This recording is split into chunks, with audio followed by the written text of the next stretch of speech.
Close enough. Do we have somebody? Wayne is virtual. Oh, Wayne is. Okay. All right, I'd like to call the October 19th Sanitary District Board meeting to order. Let's stand for the pledge. I pledge allegiance to the flag of the United States of America, United States of to the America, republic for which it stands, one freedom nation, for which it stands, one nation, indivisible, under with God. liberty and justice for all.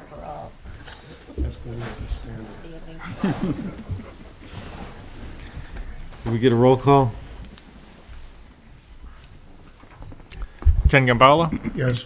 Kim Kroll, Yes. Richard Setlak, Here. Patricia Sims Smirchuk, Here. Robert Kometz, Here. Wayne Pondinas, Present. Chris Salatis. Present.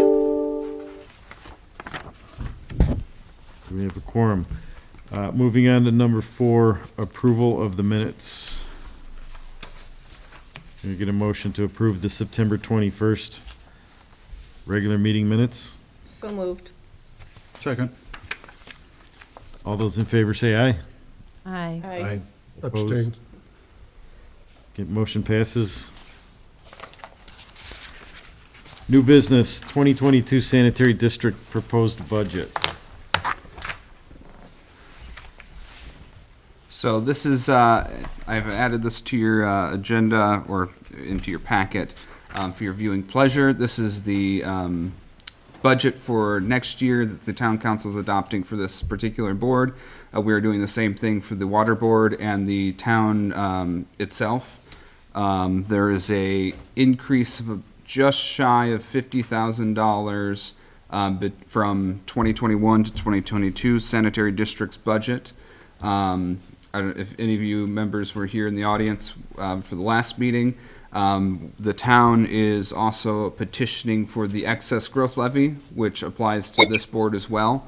I believe it's somewhere in the neighborhood of $10,000 for this board if we get approved by the state. The excess growth levy, for your general information, because the town of St. John is growing much faster than the state would allow our budget to grow, and because we're growing much faster than most of the surrounding communities, we are allowed to apply for the excess growth levy to help try and keep up with that growth, because our property taxes are capped at 1% for residential.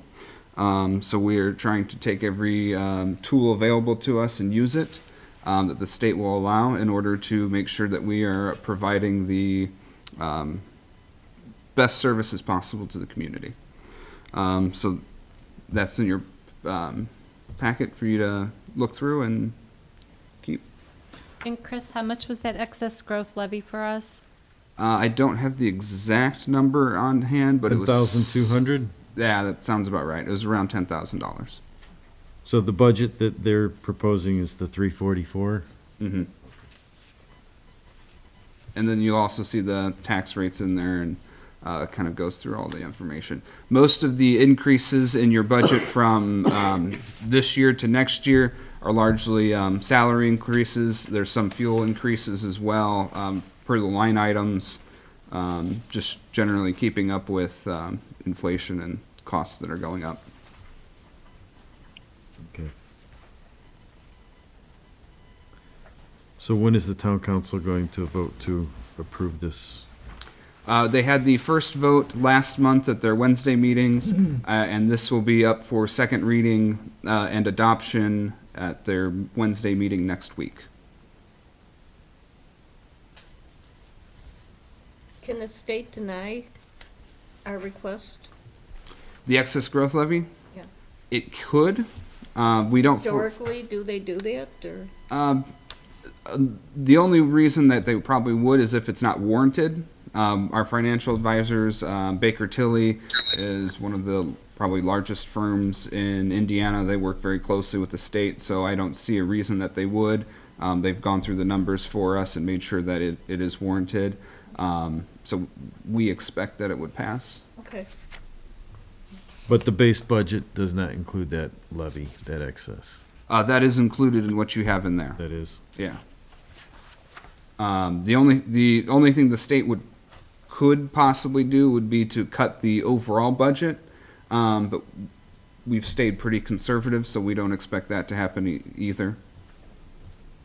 So if the state does not approve it, we have to cut $10,000 out of the budget?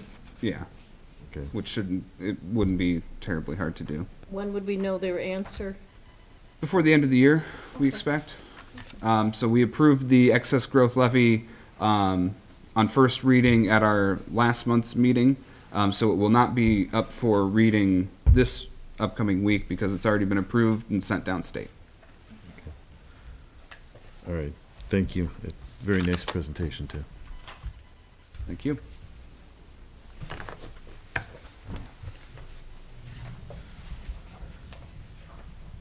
All right, we have no other new business, no old business to discuss. We'll move on to reports and correspondence. I want to mention that force main being, Yeah, Ken might have mentioned at the last meeting, but the state in its 41 project continues to hit our utility lines as they're going down 41. They hit our force main a little while back. I forget when it was. It's been repaired. I think it was repaired the day it was hit. So we just continue to deal with the state and their contractors as they hit our utilities and find conflicts while they're trying to widen 41. And our utilities are marked on their drawings, right? Yes, our utilities are marked. We do the locates. So we have our crews out there. I mean, our water plant is right there off of 41. So we're marking them whenever they ask for the drawings. We'll give them the drawings.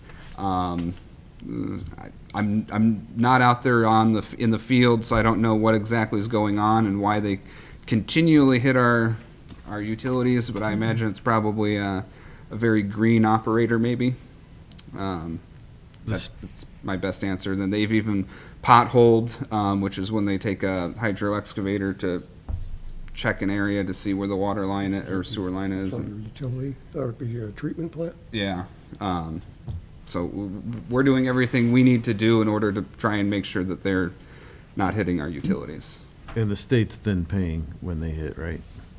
Generally, we've had to go back and forth with them on some of it. We've paid before my time. We've paid a couple of them that they've hit. The state's a little hard to deal with. Largely, they've been not in the tens of thousands, so it's minor repairs mostly. Minor. Still, if the state hits it, our taxpayers shouldn't have to foot the bill for that, especially if they're marked. If they're marked, they should be hitting it all, because if the state's paying for it, we're paying for it in one way or another. Yeah. All right, Mr. President, can I ask a question? sure, go ahead, Wayne. Chris, we paid H&G when the state hit that water main. That was $12,000, but the state has refused to pay that $12,000 back to us, if I'm not mistaken. Is that true? Correct. That's my understanding. That was one of the lines that was hit before I got here. Right, yeah.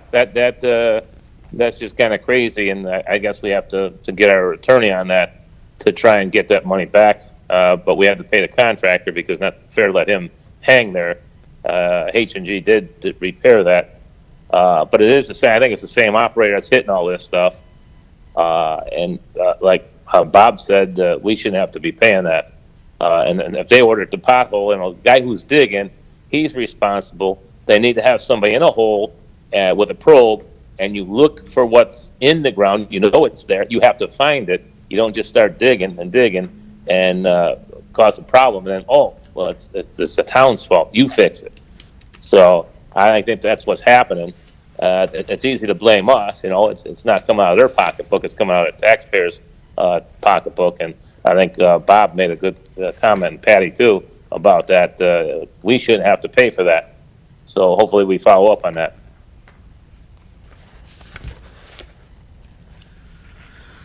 Okay, anybody have any questions on the reports that we have, the infiltration or lift station reports?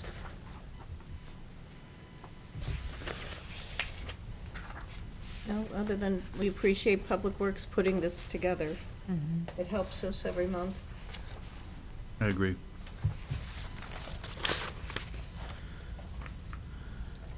All right, Mr. President, may I give a quick SCADA update, please? absolutely.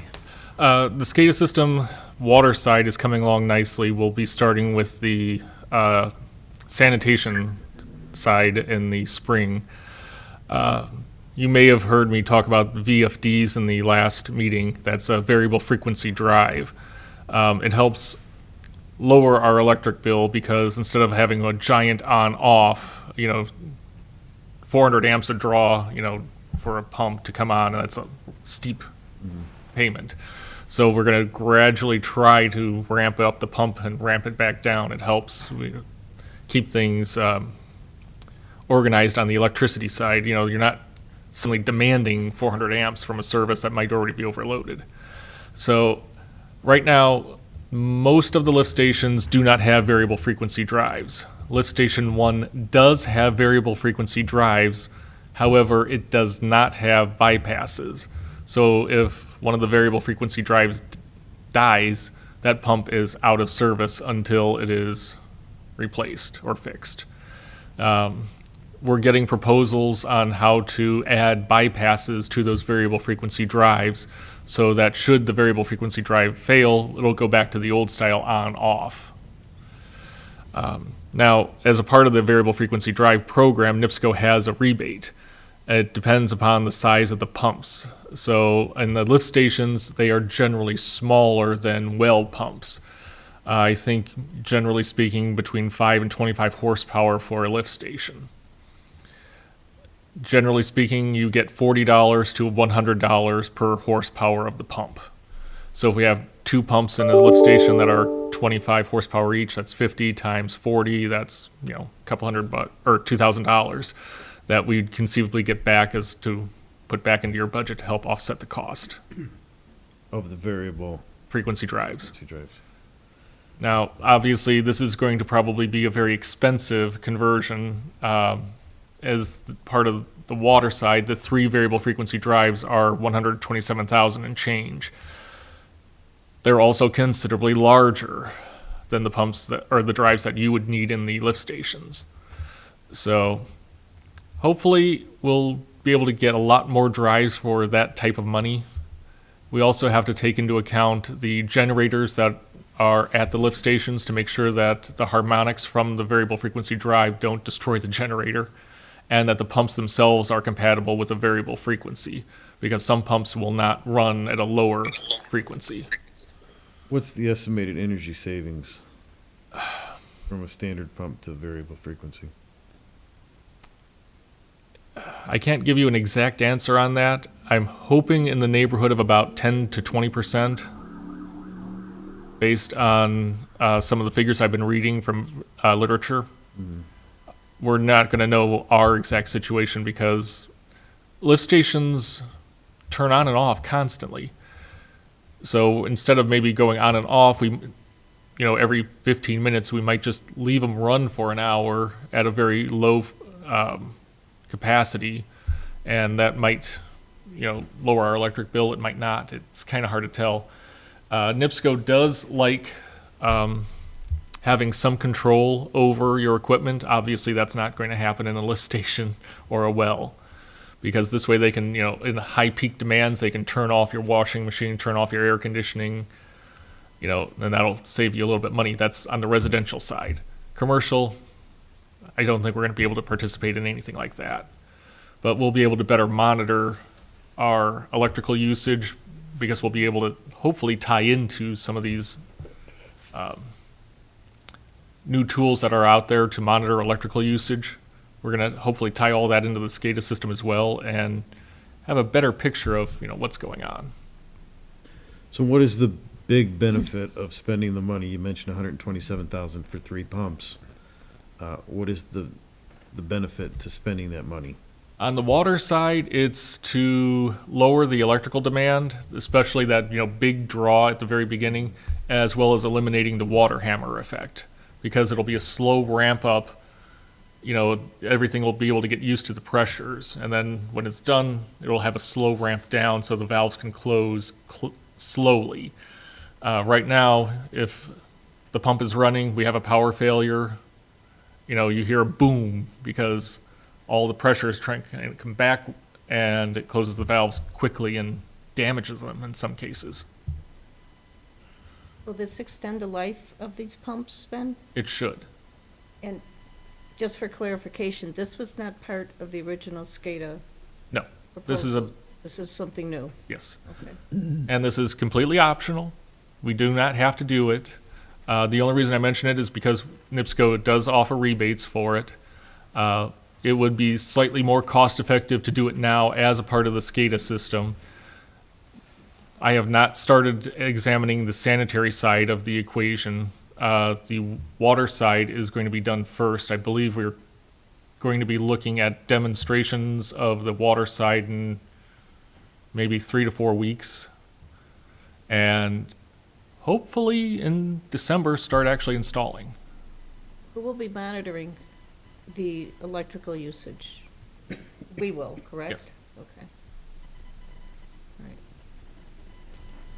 It seems like this is trying to improve the efficiency, by doing this. Mhm. That instead of having the, like shark teeth in terms of the electrical usage, more of maybe a sine wave kind of floating. Correct. And to me, it's also a positive that NIPSCO is willing to pay anything back for doing this. Apparently, eliminate some surges on their end, or draws, whatever you want to call it. And so to factor into their thing, they have to propose. But in your going forward, if you can look, or maybe keep it somewhere in your gray matter, but in terms of the efficiency of doing that and of doing this, and how it would equate anything more in terms of dollars. You gave a 10 to 20% efficiency, but if you had something to firm that up, that would be nice if you run across it. I will do going my best to figure something out. Okay, thank you. Are there other towns that have these installed on their pumps? Yes, variable frequency drives are considered the standard for new installations and new pumps because they have a lower, draw. So Mr. Setlak is correct. It's better to run something, at 10 amps more constant than, 25 amps, on and off. It's more consistent for NIPSCO. You don't have that sudden sag as you're drawing a lot of electricity to, kick that motor on. Or pump, I'm sorry. So, I guess it's, Most of the nearby towns and cities have these. and their new stuff they do, these are retrofits. Okay. A retrofit is obviously more expensive than new because you have what's there, you have to modify it. These drives are pretty big. The water side, 7 feet tall, 3 feet wide, 2 feet deep. And there's going to be, 3 of them. 1 in well 4 and 2 and 3 and 5. Fortunately, wells 3 and 5, that well house is large enough to accommodate something of that size. Well 4, it's going to be tight. We might have to move something. We're not sure yet. which would increase our costs. Unfortunately, yes, these lift stations were built, I don't want to say tiny, but efficiently. There's not a lot of spare room in them. But again, your pumps are considerably smaller than what is going to be in a well. So correspondingly, your drive will be smaller. So hopefully we'll be able to accommodate it in some corner somewhere. Thank you. Thanks, Jason, for all the research. Oh, you're welcome. Any other questions? Bob, can I say something? You can. Another advantage of doing that is this, what we have now, if there's any dirt particles that get into this box, it's, they call it a diaphragm, a solenoid, it shuts it all down. You can't start it, you can't do anything. So if there's a high demand for water, you're not going to get any water. That you got to, if you don't have the part for that to replace it, I think it's like $1,200. I'm not sure. I think that's the price I can remember. you can't use well 3 if that has the problem. If well 4 has the problem, you can't use that well either. So it'll eliminate that.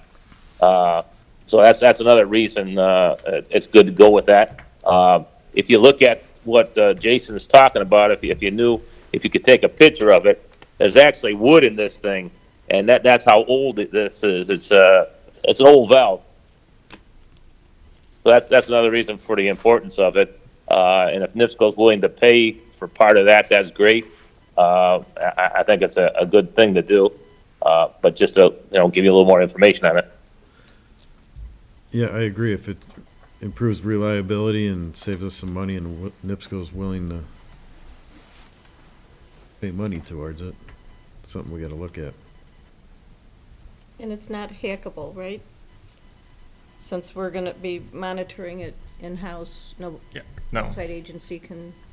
no, it'll When you be mentioned tied. about NIPSCO possibly having the ability to ramp us down, it's concerning they could shut off, the water supply for the entire town if they chose to do so. No, that actually requires special hardware to be installed by NIPSCO in order for them to control a resident.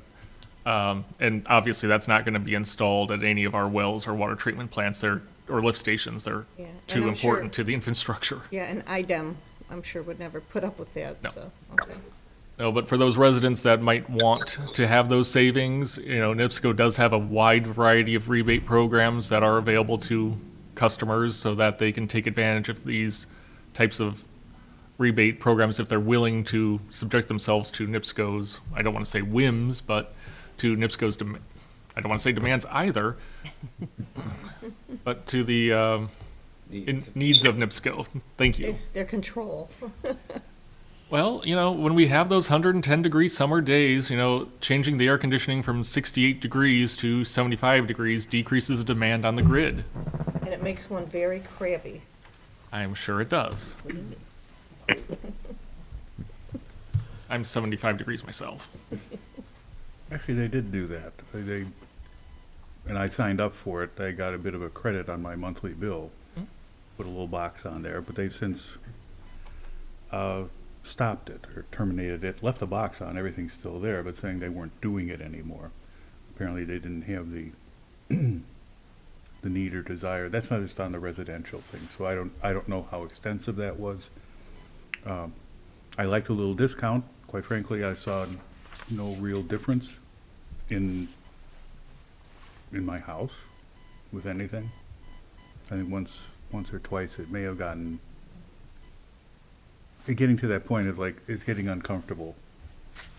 And by the time you think, oh, it's probably that, and then things came back on again. So it was very intermittent, didn't really bother anything when they did do it.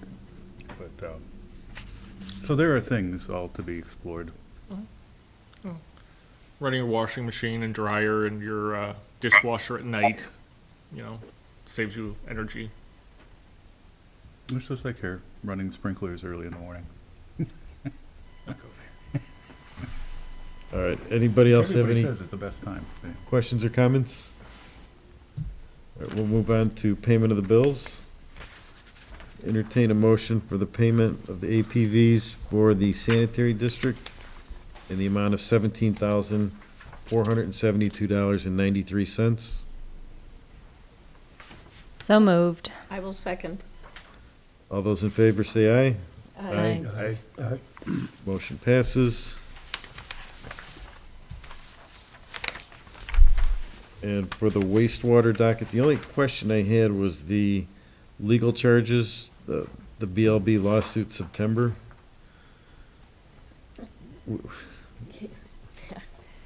I have that written down too. Are we going to have like quarterly attorney bills on this lawsuit? Why do these keep popping up? I thought that was settled. Yeah. It's not settled, so that's why these keep popping up. Sorry. It's not settled, that's why these keep popping up. We hope to get closer to completion of settlement, but that, as of right now, it's not. Didn't we sign that agreement and Yes. that we were rushed into that, was. However, were portions of that agreement that the BLB could not complete, so Was their agreement, though? They wrote the agreement. I was not here for that, so I don't understand why they would put something in there that they couldn't complete. If that is the case, I'm not sure how those negotiations went. I just know that there are, again, portions of that agreement that at this time cannot be completed, so that it's currently ongoing because of that. We thought we had an easement that we don't have, so it's not completed. So it's because of something on our end that we thought we were. No, agreeing it's to. my understanding that there's something to do with a couple of the parcels named in that agreement that can't be attained Okay. on BLB's end. And I have one other question, because on the docket, it's the legal fees for BLB, for that lawsuit. However, on the recapture agreement, they changed the name of the company to LBL. He has two companies. So one's BLB, the other one's LBL. I'm not familiar with the inner workings of his corporations and how he chooses and which of his corporations holds. So are we done with BLB, paying them any kind of recapture, or with, No, it's my understanding that the recapture rates, as part of the agreement, will continue one until next year and another one until the year following. so we're dealing with both LBL and BLB, but the lawsuit is for BLB. Correct. So if the lawsuit's BLB, shouldn't the checks, or we gotta see what the agreement says. I mean, if we're bouncing between whichever one he says to pay, that's not good. I'm not familiar with the inner workings of his company. Can you, if you have a copy of that agreement, can you email that to me? Yeah. All right, thanks. Okay. Thank you, Chris. Mm-hmm. There's one little thing, these come up mainly because but all these NIPSCO things, and then, I know things aren't necessarily all detailed on here, but when you look at the memorandum column, there's one down there, wastewater admin in general, but it's a NIPSCO bill, but it's for the town hall building. I don't get some of that. I would have to contact the clerk treasurer's office to see. They handle the utility bills. Yeah, because I don't know why that ends up on a wastewater docket. So anyway, that's a curiosity. I mean, last time we had, what was it, the mistake with the road funds, $1 million mistake, that was quickly removed. But then these other ones popping in, and I would think after this point in time, things should be more established. These things to be identifiable as to what's what. Anyway, that's just a comment to kind of check on. I've had a long thing about the allocation stuff. Well, I know it's been brought up that they split, but the town hall building, there's really no sanitary district, public works in that building. But, Yeah, so I if you don't- could just find out what Yeah, that, that's why. I'll ask the clerk Split up, treasurer's office how they specifically in split that. it or what that's about. I mean, I can see the public works building, the pole barn, how the town hall portion enters into that. If you can find that out. Okay. To answer your earlier question, the 24-inch Lawton recapture agreement per the settlement agreement should expire January 15th of 2022, whereas the 36-inch main going to Sherrville has an expiration date of December 31st, 2024.